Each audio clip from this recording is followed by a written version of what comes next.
hello, and welcome to Christine Hayes, who is a guest today, the new CEO Director of the Central California Blood Center. Thank you so much for finding the time to talk to us today.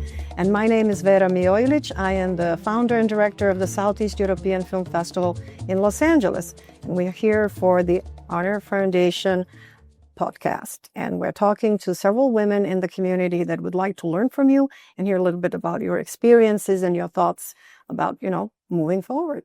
So you came here from the Midwest. So it was a big change. So tell us, how did it emotionally feel for you to make that leap into Central California? Yes, I did. I've been here in Fresno since February.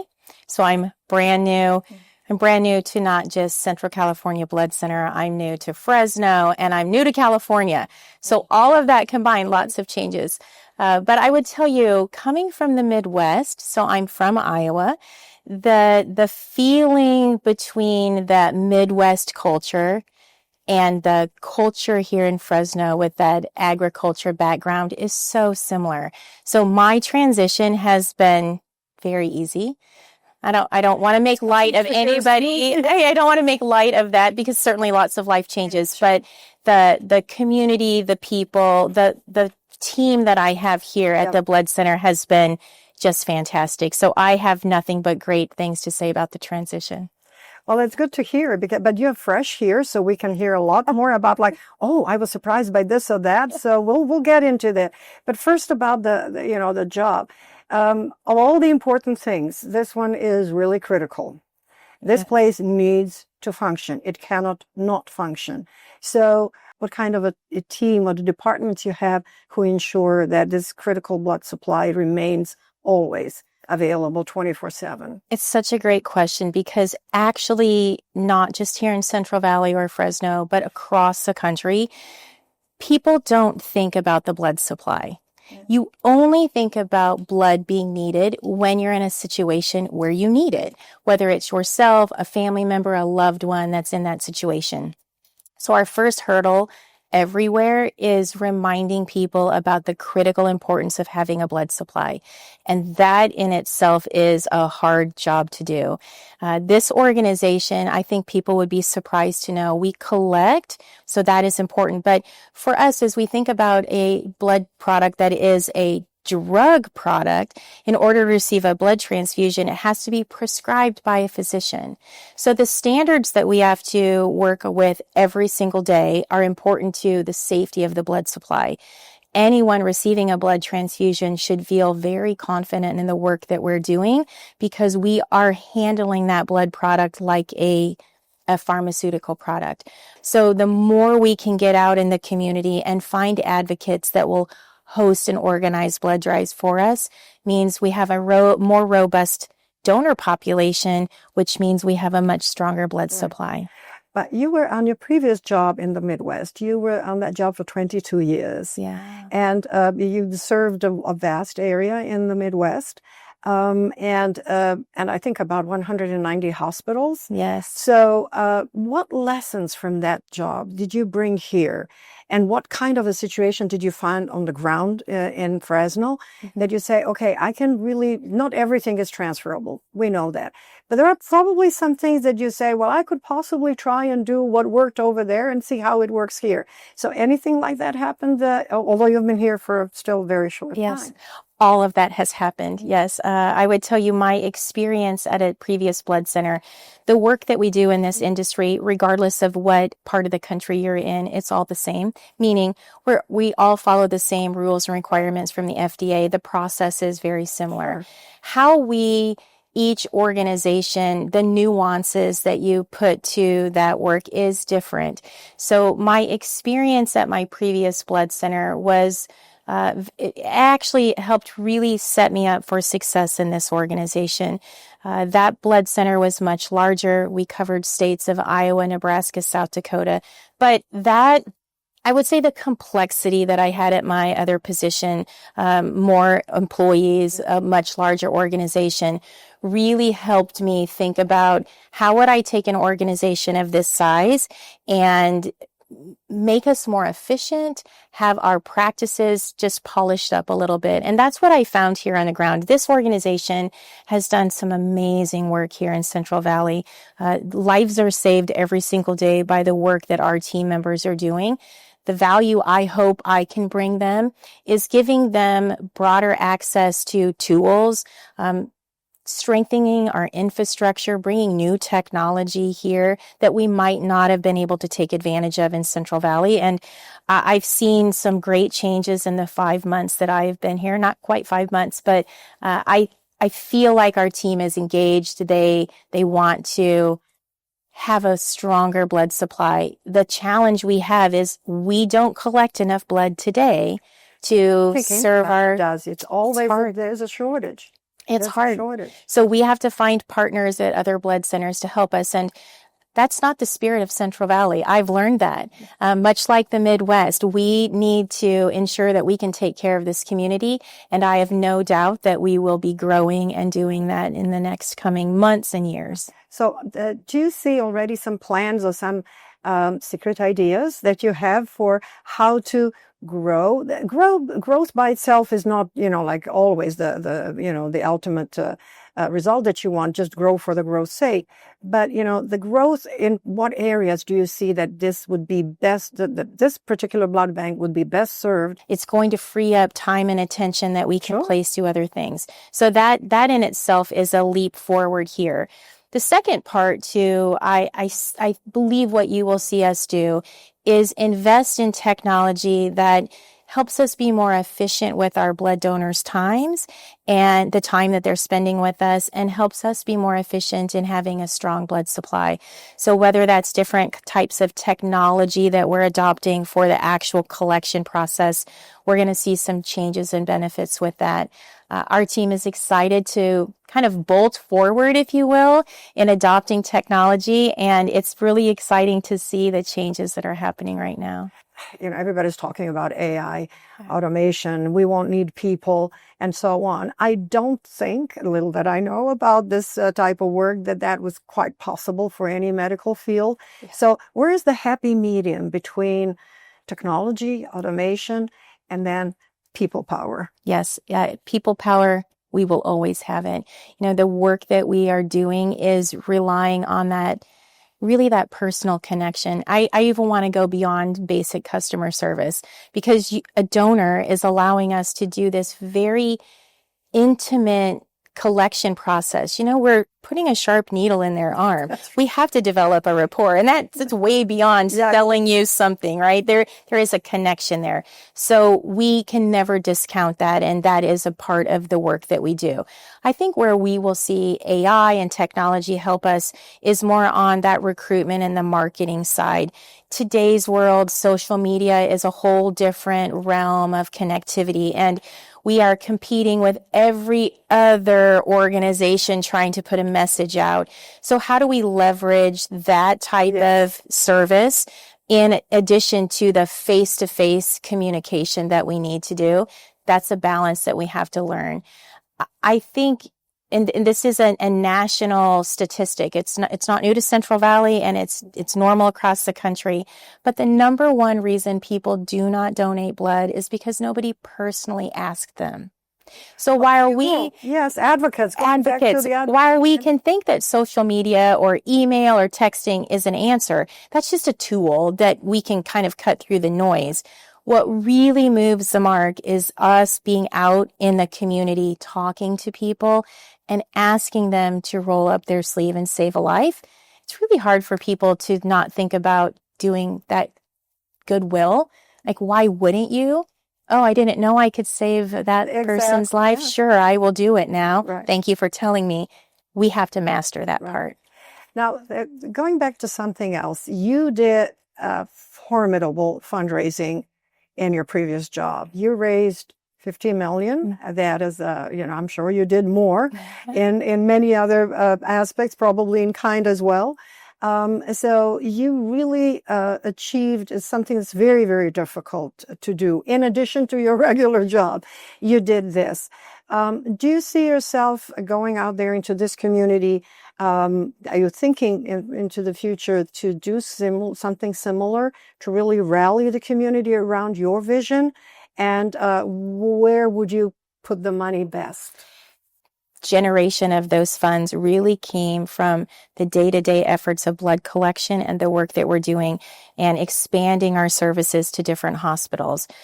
In this organization, we ask for your blood and not so much money in that regard, so that growing our revenue base, if you think of it that way, is our expansion to servicing other hospitals. But with that comes a constant need to invest our income into our infrastructure. So there are things, we are a nonprofit organization. Any profits that we generate go straight back into this organization, and that is to fund things like bloodmobile buses and new equipment and the donor chairs that our donors are sitting in. And that for me is a focus moving forward. We need to invest more in our organization. Nonprofits have struggled year over year. We're not immune to that. And so how do we kind of tighten up our belts and look for efficiencies, which we will gain in some of our advancements in technology that can then bring some of those revenues back into our organization to reinvest in areas. Right. I would love to see us have corporate partnerships that help us fund big events for us. And I say a big event, meaning a bloodmobile bus is extremely expensive, but it is a method in which we rely on for blood collections every day. How do we find those partners that want to sponsor us for things like that? I have a vision of a scholarship program for our high school and college kids. That's great. You know, we're asking them to give of themselves. How do we give back? How do we fund that? What partners are out there in our community that want to connect with us? Because I think in Central Valley, we are absolutely an organization that is here supporting the goodwill and the health of our community. Certainly there will be partners who want to join forces with us. Can you tell us a ballpark how much this mobile unit will cost?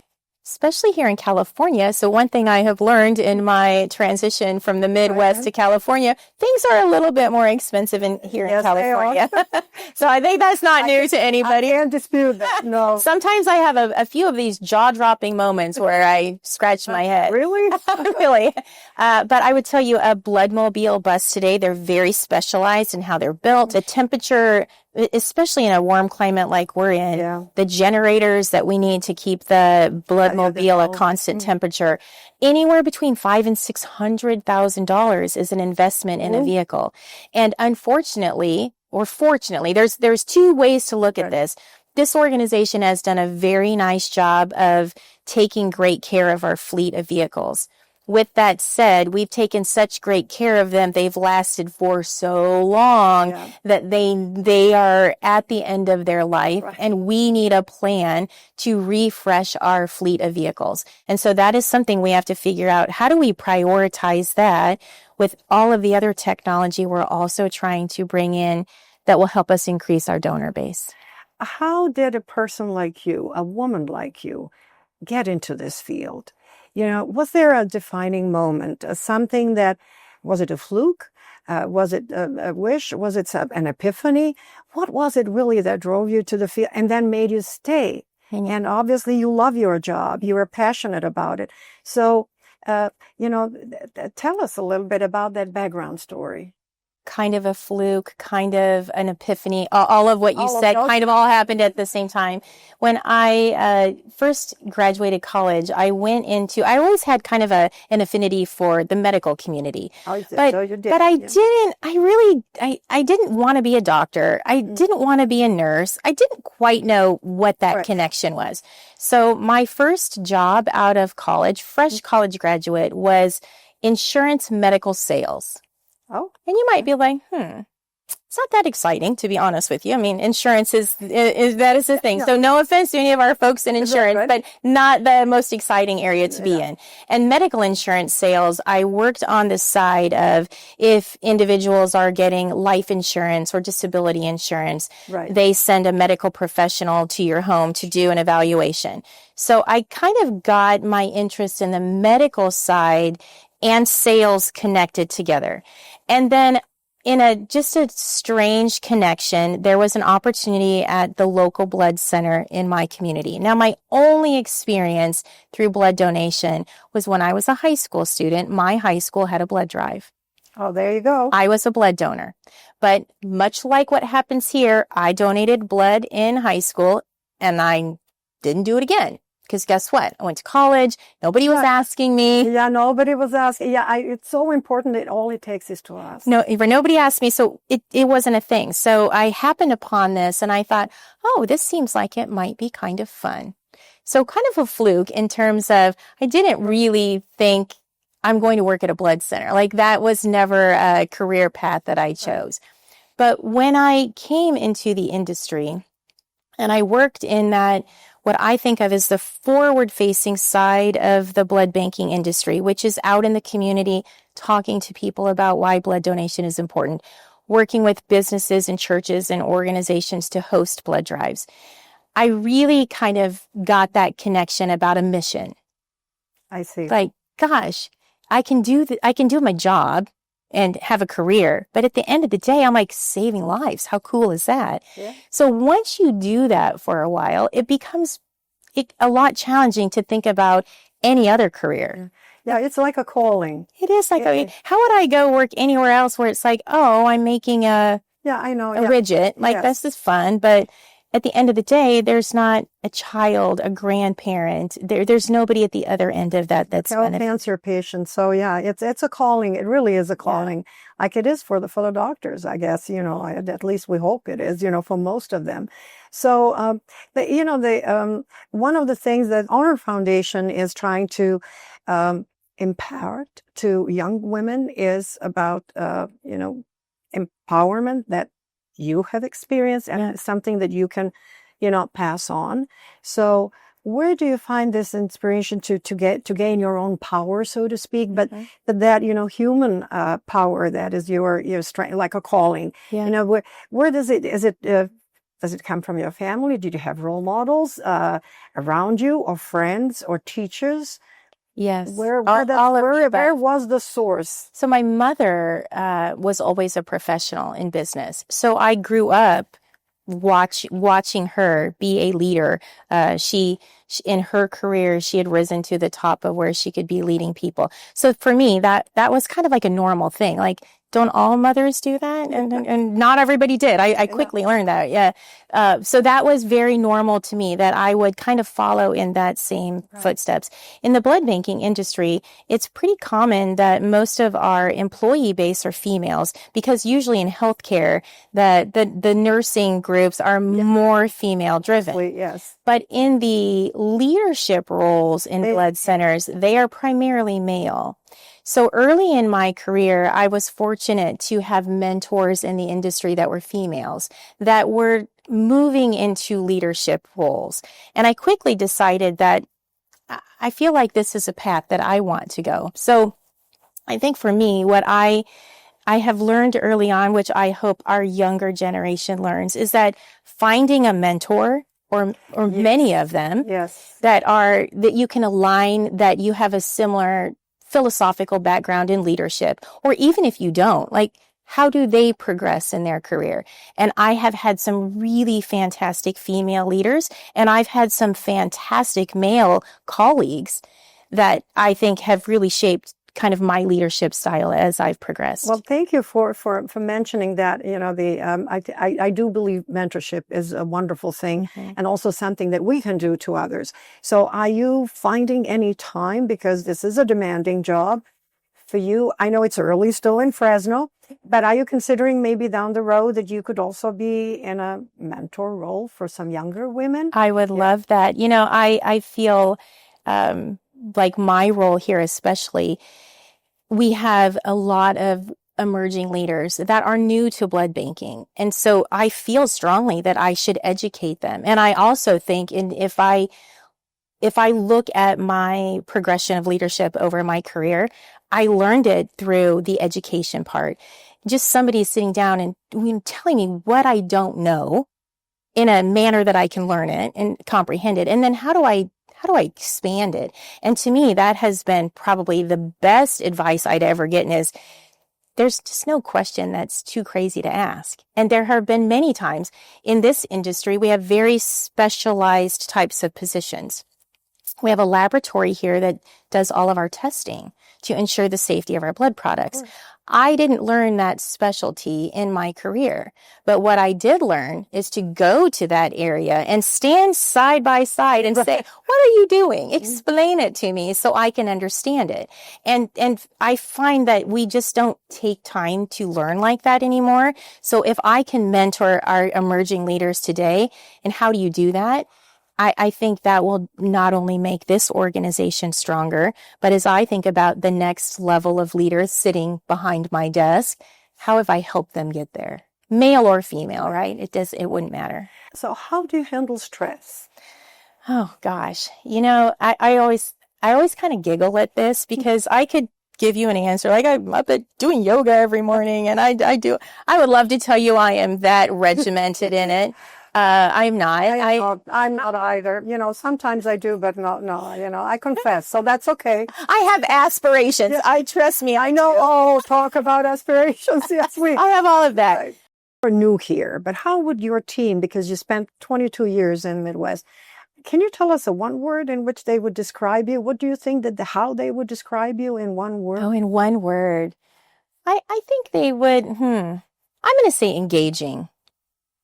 I feel like that there's a whole bunch of other words I'd like to throw in there, right? I'd love to put all of these, high integrity, all of that. Yeah. But I think engaging might be, collaboration might be one. My leadership style is very much collaborative. Yes. I find people do their best work when it's a interaction, not a directive. Yeah.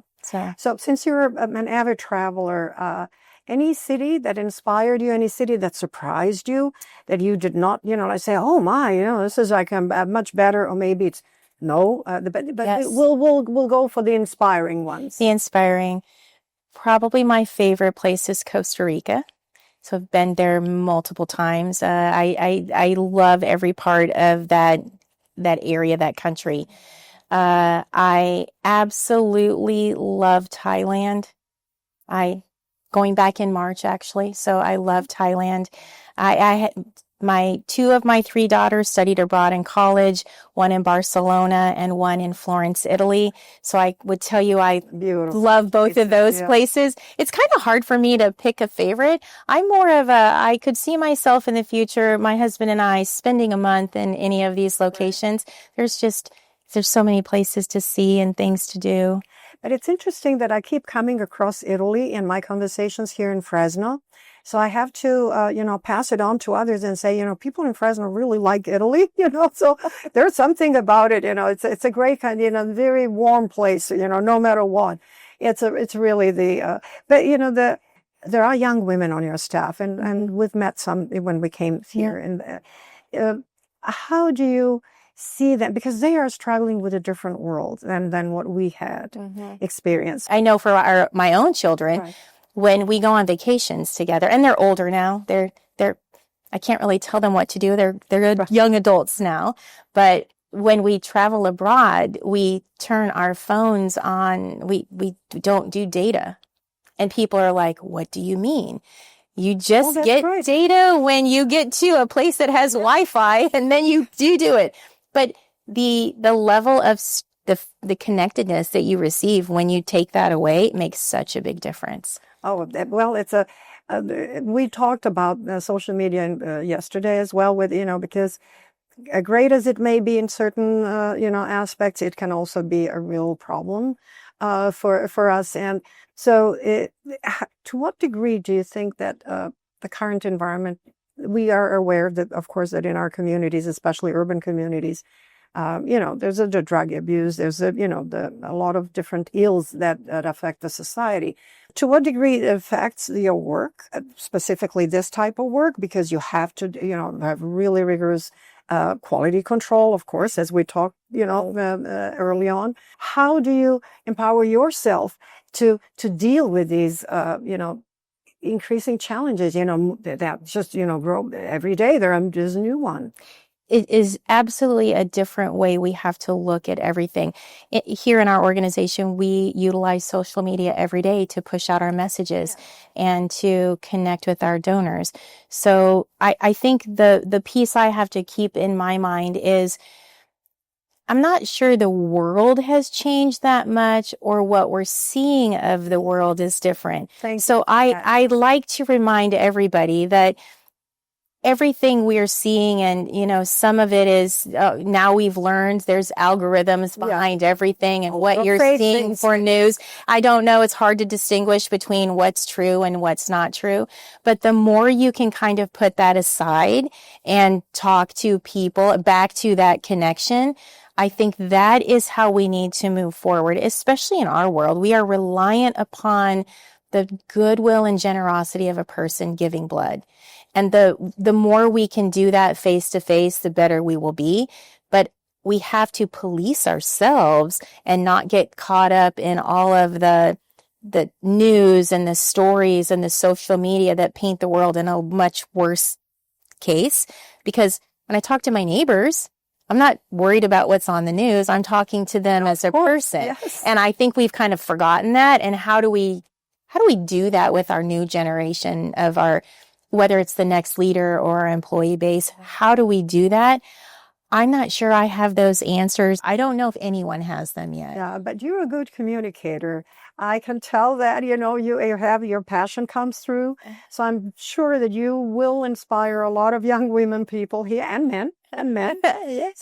So that, it will transfer your passion and your interest in the field and your knowledge to others. So I would think that, that's all we can do, really. I hope so. I think one thing that's lost today, and it's something I instill you asked me this a few minutes ago, something I really try hard with my daughters that I think is kind of, we're losing the touch of that, is when we have conversations to actively look at people. I find that it seems like today such a hard thing for people to do, but that level of engagement where you're important, and it's not me looking at this as I'm having a conversation. How do you do that? That's important. People have a problem communicating. That's also like, they're a little shy. They're nervous. Not a little, a lot shy than they used to be. So, but you're a great communicator. So we will be back. I would love that. We will be back, to see when they come back from your travels. I love it. And then see, do we have a new mobile blood bus? A blood mobile. Blood mobile. Blood mobile. There you go. So we would love that. Any of our listeners out there right now that want to help us, absolutely. I have a team that would just be open arms if we have individuals that want to connect with us. And I would love to come back. There's just so much great work that we do at this blood center that the community needs to know about and actually be proud of. All of our blood donors that are supporting our hospitals today, the patient care, people they know or don't know, it's just such a wonderful gift that they give. And we need to be able to tell those stories. Well, thank you so much. It was a total pleasure. And I love your passion, your work. And, I think it's such a critical piece of our life. We may not be aware of it. That's the thing with the challenge. Critical services. And we say, we kind of count that it's there, but we don't really think about it. And unless the moment comes and then, we say, I have a person that's, in critical need of blood. Well, thank you for thinking of us. This absolutely helps us in our ability to maintain a blood supply. So thank you. Thank you on behalf of everybody involved with the foundation, and we will be back. Very good. Wonderful. Rapid fire questions. A book. Any book that you can think of that you liked recently, or even a magazine, an article? Oh, I love People magazine. Guilty pleasure. There you go. Perfect. What kind of drink do you like in the morning? Is it coffee, juice, tea, iced tea or something else? Coffee with half and half, not milk, half and half. Half and half. Okay. In summer, it's hot in Fresno. What kind of food do you like? What kind, cuisine do you like? I like everything. That's the challenge. Yeah. Okay, you love Costa Rica. I do. What is your favorite meal in Costa Rica? When you go with your husband and you say, well, let's go to this restaurant. Which one is it? Costa Rican food, chicken and rice is my favorite. It's much more elaborate than it sounds.